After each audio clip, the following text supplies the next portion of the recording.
Hi, this is Jerry Edmon, and this is Success in Life. I want to talk to you for a few moments about euthanasia. That's a very difficult subject, but I believe it's something that we need to have a conversation about. I may not be able to answer all of your questions, but it is a conversation that seems like nobody's having. Now, why would we need to talk about this? Well, the reason is because everyone faces death, and sometimes it's in a tragic way.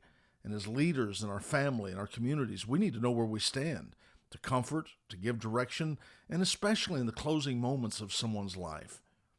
So what is euthanasia? The word comes from the Greek euthanatos, which means easy death.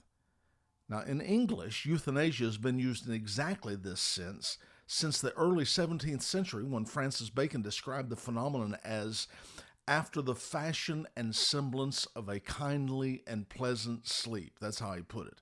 It's basically an act or practice of causing or permitting the death of hopelessly sick or injured individuals, such as someone you would know or maybe a domestic animal, in a relatively painless way for the reasons of mercy, of what they called mercy.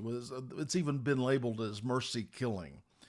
So as we talk about this, let's get on the same page.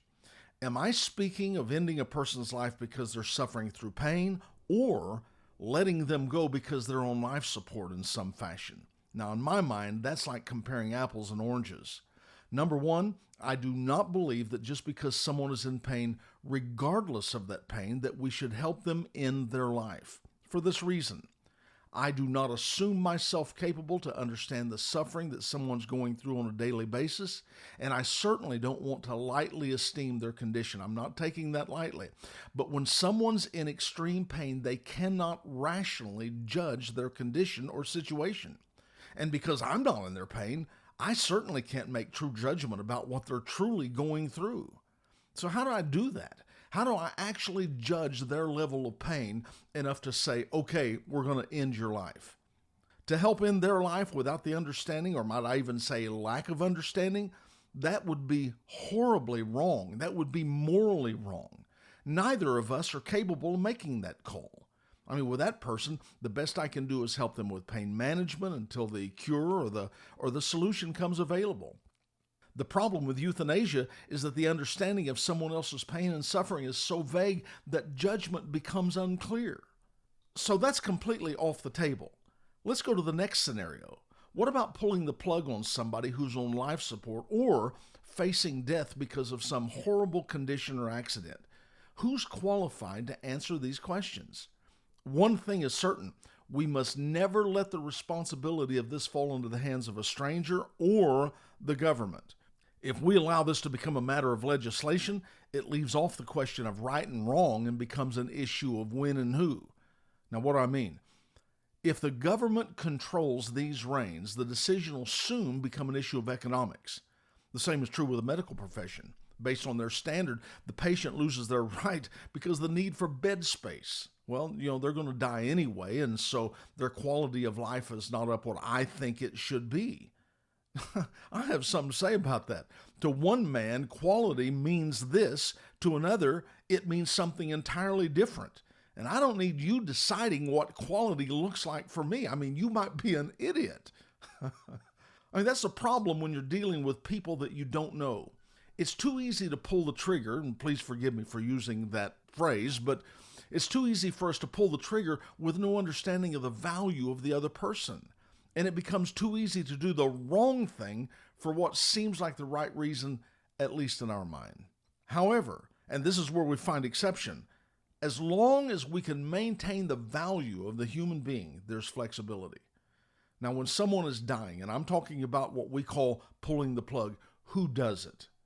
It's my belief that only a family member could ever come close to making that decision. And here's what I'm talking about. I'm talking about someone who knows them.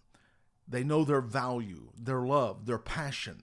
And even then, it's got to be approached with fear and with respect. But I must repeat this. We must never let the government attempt to legislate this into the hands of a stranger. The agony of life is a horrible thing to have to deal with, but no matter how challenging and how painful, we must never lose sight of the value of life in the process. And one other thing I want you to consider, to send somebody out of this life to end their torment might not end their torment. It may accelerate it for eternity. Well, that's just a thought. See, my desire is for you to live a life that's identified as success. Success doesn't mean that everything is perfect. And I'm not suggesting that difficult things don't come, even things that break your heart.